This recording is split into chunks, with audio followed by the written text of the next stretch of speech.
Mehran university employees cooperative housing society Jamshoro में ईद की नमाज़ पढ़ी ऐं हींअर मुंहिंजो प्यारो कुफार डॉक्टर अली अनवर ईद मुबारक साथियुनि सां मिली रहियो आहे ऐं अक्सर हिते सभई साथी असांजे मोहतरम पेश इमाम सां ईद मुबारक मिली रहिया आहिनि।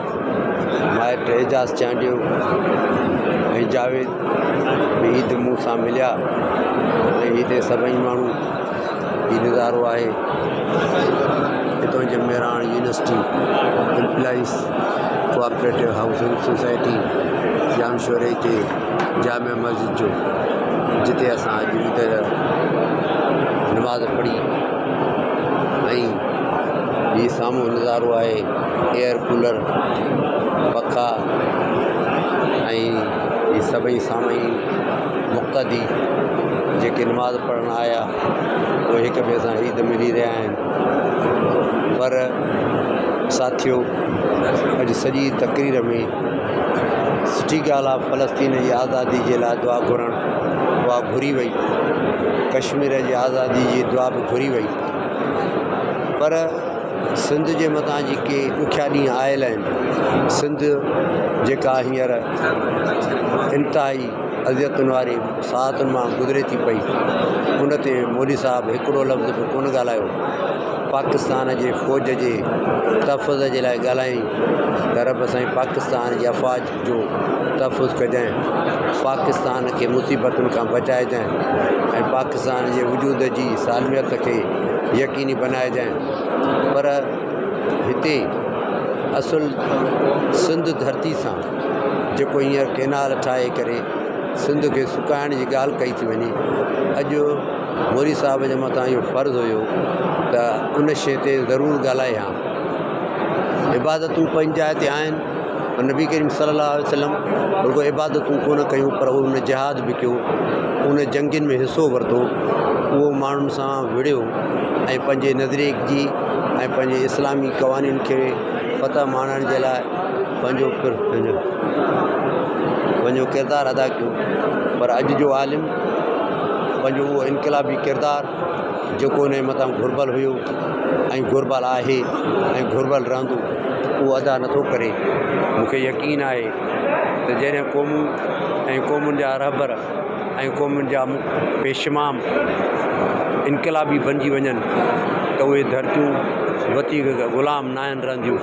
पर जॾहिं हितां जो मज़हबी अॻवान मुफ़ाहमत करे ऐं हितां जे सरकार जो आलाइकार बणिजी वञे ऐं हितां जे माण्हुनि जे आवाज़ जो उहो आवाज़ जेको इनक़लाबी आवाज़ आहे उन जी तर्जमानी न करे त उहे मज़हबी इदारा उहे इनक़लाबी ॻाल्हियूं करण वारा तसवुर मस्जिदुनि मंझां ईदगाहुनि मंझां ग़ाइबु थी वेंदा आहिनि। अॼु मां नमाज़ ईद जी पढ़ी आहे, पर हिकिड़ी इहा शइ मूंखे ज़रूरु महसूसु थी त जेके सिंध जे मथां छकेनाल ठाहिया था वञनि उन जे लाइ हिकिड़ो लफ़्ज़ बि हितां जे आलमी दीन कोन ॻाल्हायो ऐं उन सां गॾोगॾु उहा फ़ौज जंहिं फ़ौज पाकिस्तान जे मज़लूम क़ौमुनि सराइकिन बलोचनि सिंधियुनि ऐं पठाणनि जो 77 सालनि खां वठी करे इस्तेसाल कयो आहे, उन फ़ौज जी सलामती जूं ॻाल्हियूं थियूं, उन फ़ौज जे सलामती जी दुआ घुरी वई, पाकिस्तान जे सलामती जी दुआ घुरी वई। हीअ आहे असांजो पेशमाम जेको हींअर मिली रहियो आहे सभिनी साथियुनि सां, हीअ आहे असांजो पेशमाम जंहिं हिते नमाज़ पढ़ाई। हीअ साईं आहे मोदी साहब जेको असांजो पेशमाम जेको असांजे हिते नमाज़ पढ़ाईंदो आहे। साईं ईद मुबारक साईं।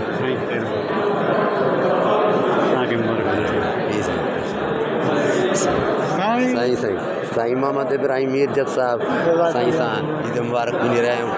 साईं तमामु बहितरीनु मेहरान यूनिवर्सिटी हाउसिंग सोसाइटी जामशोरे जो इंसान दोस्त बाअख़लाक़ इंसान आहे।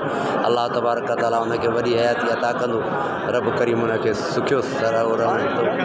हीअ सभई साथी मुंहिंजा प्यारा साथियो, मामूल मुताबिक़ यूट्यूब चैनल मुझो जारी सारी है। जी साईं। जारी सारी आहे। हा भई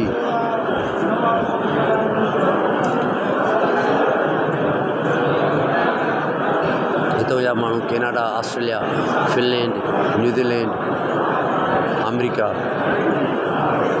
ख़लीजी ममालिक, उन सां गॾोगॾु कुवैत, उर्दन ऐं दुनिया जे तमामु शाहूकार मुल्कनि में रही करे उते पंहिंजे मुआशी वसीलनि जो ज़रियो बणिजनि था ऐं अक्सर करे हितां जा माण्हू ॿाहिरि मुल्कनि में आहिनि। मेरान यूनिवर्सिटी हाउसिंग सोसाइटी में अक्सर घर ख़ाली हूंदा आहिनि। हिन जा माण्हू जेके मालिक मकान आहिनि, जी साईं अब्दुल क़यूम वारे साईं अब्दुल क़यूम लाखिया साहिबु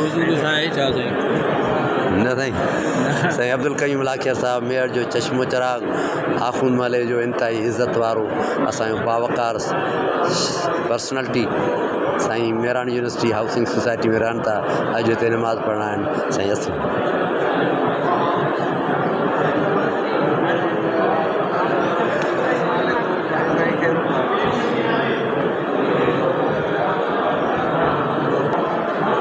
सॼो मंज़रु तव्हांखे ॾेखारियो। अॼु ईद जो मंज़रु Mehran university employees cooperative housing society जे जामे मस्जिद जो मंज़रु इहो हुन में घड़िया लॻल आहे, जंहिंमें सभिनी वक़्तनि जो टाइम ज़िकिर थियल आहे। उन्हनि सभिनी जी जिटसाली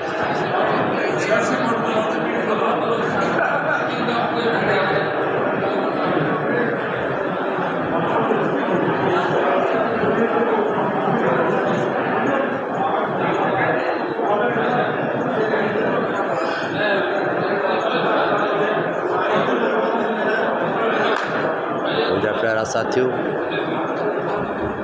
मां कंहिंखे बि ईद मुबारक न चवंदुसि, ईद मुबारक न चवंदुसि। ईद जी नमाज़ पढ़ी अथमि पर ईद मुबारक न चवंदुसि, छो त मुंहिंजे सिंधू दरिया जे पाणी खे सुकाइण जे लाइ हितां जो साम्राज कैनाल ठाहे करे धरती जा वसीला फबाए असांखे ग़ुलाम रखी सभु कुझु लुटणु थो चाहे पियो। उन जे करे का बि कंहिंखे ईद मुबारक न आहे, पर इहो पैगाम आहे त असां ई धरती जा मज़लूम माण्हू जेके आहियूं उहे ग़ुलाम आहियूं ऐं ग़ुलामनि जो आज़ादी हक़ आहे। जीअं साईं मोदी साहिब हिते चयो त दुनिया जे मज़लूमनि खे आज़ादी अलाह तबारक ताला नसीब करे, अहिड़ी तरह मां बि चवां थो रब साईं सिंधी क़ौम मज़लूम आहे उनखे आज़ादी नसीब कजांइ। बलोचिस्तान जी क़ौम बलोच मज़लूम आहिनि, सराइकी मज़लूम आहिनि, पख्तून मज़लूम आहिनि, उन्हनि खे पंहिंजी आज़ादी नसीब कजांइ। रब साईं असांजी तूं मदद कर। महिरबानी साथियों, ख़ुदा हाफ़िज़, अस्सलाम वालेकुम।